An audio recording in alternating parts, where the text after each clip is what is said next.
Hey, what's going on? Carlsbad Vista CrossFit Fitness Rick here, talking about tomorrow's workout of the day. Tomorrow's workout is 10 rounds, 4 time, 200-meter run, followed by 45-second plank hold. Now, the goal of this workout is to run as fast as you can, but your goal is to run at a consistent but fast pace. So every run hopefully is about the same, but still at a fast, challenging pace. That 45 seconds of rest should give you about a 1-to-1 work-rest ratio. If you can't run, your scaling option is a farmer's carry or a suitcase carry, whatever object you've identified earlier in the week. I want you to use that same object, carry it the same distance, and we're going to identify how we get that. That's the workout. We'll go over warm up in a moment. Okay, you're probably wondering, well, I don't have a measuring wheel. How do I know what 200 meters is? Here's what I want you to do. We're trying to hit the stimulus of about 45 seconds for each one of these runs, maybe a little faster or a little slower, depends on your ability. But what you're gonna do is you're gonna take an easy pace, just a moderate pace, 75%, jog for 30 seconds. Mark the area that you're at that 30-second mark. That's gonna be your turnaround spot. So that should be around 100 meters. Turn around there, okay? It's gonna be a little different for everybody. And the same goes if you're doing the farmer's carry or suitcase carrier. I want you to just walk out, leisurely pace, out to that 30-second mark, mark that area, and then turn around and come back. Okay guys, next, the standard for the plank. You can do a high plank or a low plank, but some elements here. We wanna make sure we maintain an active shoulder. We wanna make sure we maintain a tight core and our body stays in a straight line. So Lindsay's gonna demonstrate a good repetition. So if you notice, she's got a good active shoulder, but her body's not completely in a straight line. So drop the hips down just a hair. Her belly's engaged, and now she's in that straight line position. Now, what we're looking for here is this straight line position. No peaks, go ahead and pick your butt up, and no valleys all the way down. These are faults. Go ahead and get back to a good position right there. And then I want to make sure the shoulder stays active. Push away here. Don't let it sink inside, just like this. This is a bad shoulder position. So this is the high plank. Go ahead and go to a low plank. And then show us a bad shoulder position, and then a good shoulder position. This is what we're looking for, butt down just a hair. Okay, good. And go ahead and stand up. For those that are scaling the workout with a farmer's carry or a suitcase carry. So a farmer's carry is just both hands grabbing an object, walking out to your area.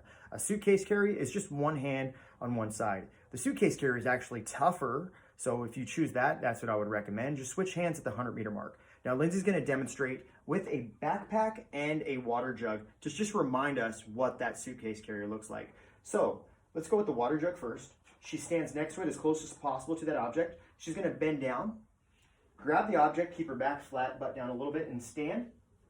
And then she's gonna hold it in her hand and carry it out to that distance, and then switch hands, back down.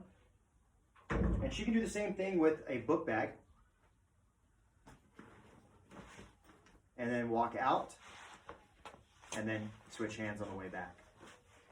Okay guys, your warm-up drills are gonna be your run technique drills as well. The first thing you're gonna do is a perception drill. If you wanna take off your shoes and do this barefoot, go ahead. But what you're gonna do is you're gonna stand up tall, and all you're gonna do is you're gonna lean in your toes, lean back into your heels, and then roll from the inside of the feet into the outside of the feet. And just go ahead and do that for 1 minute on the clock. And I want you to just shift back and forth and understand the relationship in terms of where each part of your foot is. And you're gonna spend 1 minute on this.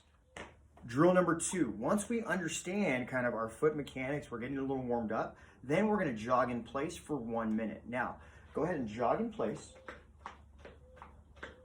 and stop. You should identify the position that your foot actually makes contact with the ground, which for most people is on the ball of their foot, not on your heels and not on your toes. So 1 minute, jog in place. So once we do that, we have to understand how to pull our leg up and how to get into proper positioning.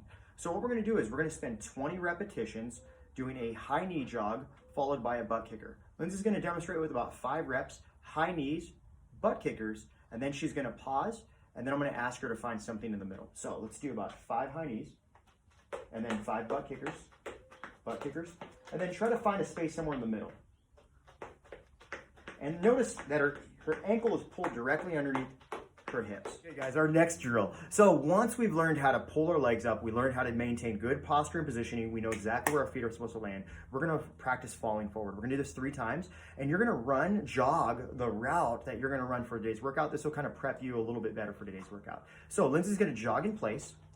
And then what she's trying to do is she's trying to get her hip to just shift forward of her feet without breaking at the hip, without her hip going back. So go ahead and just lean forward and go ahead and start the run and relax. Now she's piked, she's bending a little bit here, so just think about kind of staying a little bit more upright. That's gonna be your final drill once you've done those 3 rounds.